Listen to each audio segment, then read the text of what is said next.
खाने के बाद पेट फूल जाता है, बार बार गैस बनती है, कभी चेस्ट में बर्निंग तो कभी स्टमक टाइट, और सबसे कॉमन सोल्यूशन होता है इनो, एंटासिड या डाइजेशन टैबलेट। इन सब से टेम्पररी रिलीफ मिलता तो है, लेकिन प्रॉब्लम फिर वापस आ जाती है, क्योंकि गैस प्रॉब्लम पेट की नहीं, लाइफस्टाइल प्रॉब्लम होती है। बहुत लोग मुझे बोलते हैं, मैम मैं बहुत हेल्दी खाता हूँ फिर भी ब्लोटिंग रहती है। और जब थोड़ा सा ऑब्जर्व करते हैं तो पता चलता है ब्रेकफास्ट जल्दी जल्दी खाना, लंच फोन देखते हुए खाना, डिनर लेट नाइट, और ये सारी आदतों की वजह से बॉडी का डाइजेशन का प्रॉपर टाइम ही नहीं मिलता। हमारे लिए कुछ चीजें समझना बहुत जरूरी है।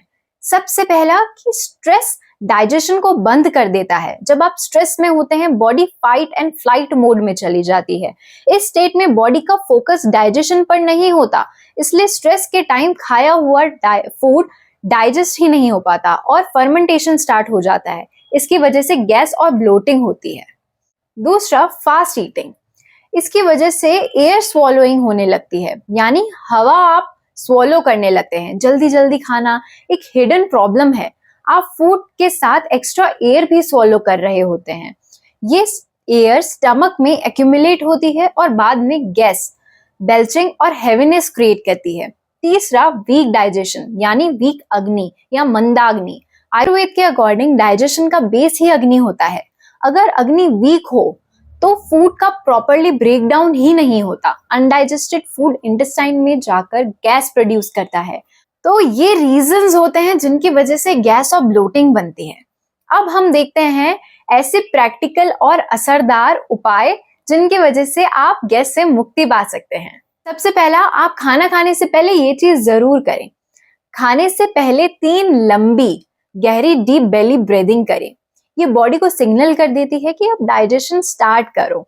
इससे पैरासिम्पैथेटिक सिस्टम एक्टिवेट होता है और डाइजेशन इंप्रूव होता है। दूसरा, एक सिंपल योगा पोज, वज्रासन। खाने के बाद सिर्फ 5 से 10 मिनट वज्रासन में बैठने से आपको ब्लोटिंग, डाइजेशन और क्या नहीं, इससे आपका देखिए वेट लॉस भी हो सकता है। ये पोज स्टमक और इंटेस्टाइन में ब्लड फ्लो को इंप्रूव करता है और डाइजेशन को भी नेचुरली सपोर्ट करता है। एक नेचुरल रेमेडी हम देखते हैं जो बहुत ही फायदेमंद होती है। डिनर के बाद अजवाइन और सौंफ खाली ½ टीस्पून ले लो। ये दोनों हर्ब्स स्टमक में गैस को रिड्यूस करती हैं और डाइजेस्टिव एंजाइम्स को स्टिमुलेट करती हैं। अब एक बहुत जरूरी बात समझते हैं, रोज रोज गैस बनना नॉर्मल नहीं होता है। ये बॉडी का सिग्नल है कि डाइजेशन सही नहीं है और लाइफस्टाइल में स्ट्रेस बहुत ज्यादा बढ़ गया है और सब कुछ बहुत इम्बैलेंस चल रहा है। अगर हम सिग्नल्स इग्नोर करते हैं तो आगे चल के ये एसिडिटी, आईबीएस और क्रॉनिक डाइजेशन प्रॉब्लम्स में डेवलप हो सकता है। हमारी बॉडी सिम्टम्स के थ्रू बात करती है। गैस भी एक मैसेज है कि स्लो डाउन, रिलैक्स और डाइजेशन को रिस्पेक्ट करो। जब लाइफस्टाइल थोड़ा सा बैलेंस होता है तो डाइजेशन नेचुरली इंप्रूव हो जाता है। ये वीडियो उन सबको शेयर कीजिए जिनको बहुत ही ज्यादा गैस की प्रॉब्लम रहती है और जो हमेशा कंप्लेन करते रहते हैं कि उनका डाइजेशन सही नहीं है। देखिए, इसको पहले ही हम सही कर लें और रूट कॉज पे काम करें तो हम आगे जाके बहुत बड़ी बीमारियों से बच सकते हैं। तो do share this video, like और सब्सक्राइब जरूर करें। हम अगली वीडियो में मिलेंगे। नमस्कार।